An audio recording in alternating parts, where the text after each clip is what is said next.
legend. The first in this generation of heroes would be Cadmus.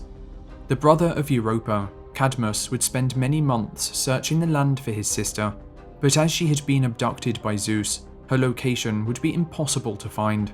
Desperate for information, Cadmus would make his way to the Oracle of Delphi, but she would inform him that his sister was lost forever, and not to dwell on her absence. Instead, she would tell Cadmus the gods had special plans for him, and that he was to follow a sacred cow and found a city upon the place where it came to rest. Following the oracle's instructions, Cadmus would find the cow nearby, following it for days into the region of Boeotia, where it would finally lay down to rest. Upon that very spot, he would found the city of Thebes, which would become one of the greatest cities of ancient Greece, rivaling the likes of Athens and Sparta for power and influence. To sanctify the city and receive blessings from the gods, Cadmus intended to sacrifice the sacred cow to Athena, a ceremony that required water from a nearby spring. But when Cadmus sent his companions to collect the water, they would find the spring guarded by a ferocious dragon, who slew them as they tried desperately to escape. Hearing screams, Cadmus would run to the spring, only to find the dragon devouring his friends. Taking a spear, he would lunge forward and impale the beast, with the dragon unleashing a terrible scream as it took its last and final breath.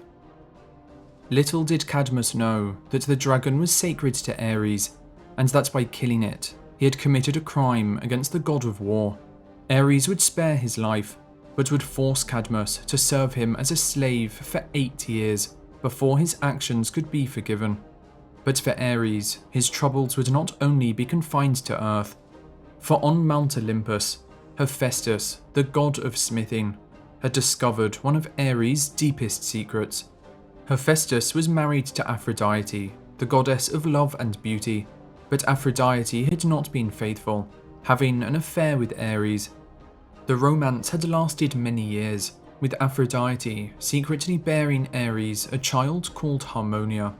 When she came of age and Cadmus had finished his many years of service, Ares was so impressed by his devotion that he would offer his daughter Harmonia to Cadmus as a bride.